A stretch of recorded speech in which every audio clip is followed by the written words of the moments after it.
So when we talk about this vision and launching 10 new sites in the next 10 years, what would you say it's going to take us to get there, where we can see that first one happen and then start to build on that? What needs to happen at St. Peter Arlington Heights before we can get there? Yeah, that's a great question, and I'm sure one that people will be asking. First thing that kind of comes to mind is we need to make sure that St. Peter in Arlington Heights, 111 West Olive, is clicking and humming along. It's what I like to call a strong home base. And that doesn't mean that we need to have everything perfect and kind of sorted out.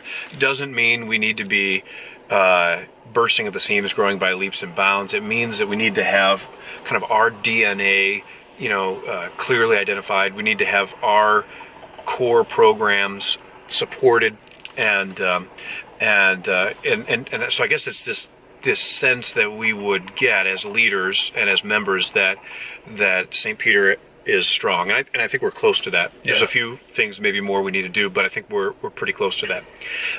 The next key thing, and before I get on, let me say, and we would need to first and foremost make sure that stays true for the next 10 years and beyond. Right. We want to set up Arlington Heights as a sustainable home base as we're launching these other things. Yep. Our ministry there is strong, our staffing is strong, our finances are strong. Exactly. Yeah. What I've said before is it will cost us something.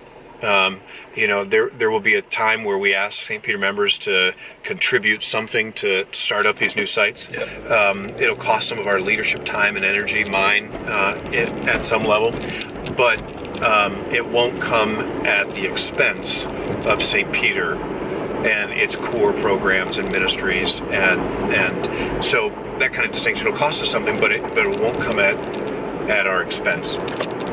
The kind of next key thing is if we're going to be serious about launching 10 sites in 10 years, we know we need to succeed with one to get started. And so we've set our sights on the year 2018 as being the earliest we could reasonably start out with something new, a new site. We don't know if it's going to be up here where we've been driving around South Lake County, or if it's going to be in the city of Chicago. We're kind of waiting and watching to see what Jesus presents to us. And talking with key partners in the region is very important as part of that. Third thing would be we need to have a leadership pipeline, and what that means is we need to be bringing in young or developing talent in a variety of roles, pastoral roles, worship leading roles, DCE, teacher roles, whatever, so that we can begin to kind of introduce them to the culture and the values and the way we do things at St. Peter, which they then can take that DNA and translate that to the community that they end up serving.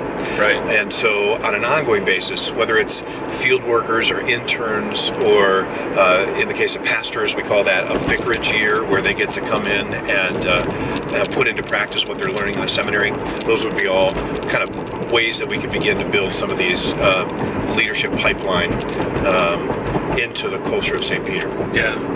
Well, I think it's exciting to hear about how God has put this vision or planted the seed for it back 7 years ago on your heart, and how now things have progressed to where there's this opportunity in front of us to have more kingdom impact, to see God work through that.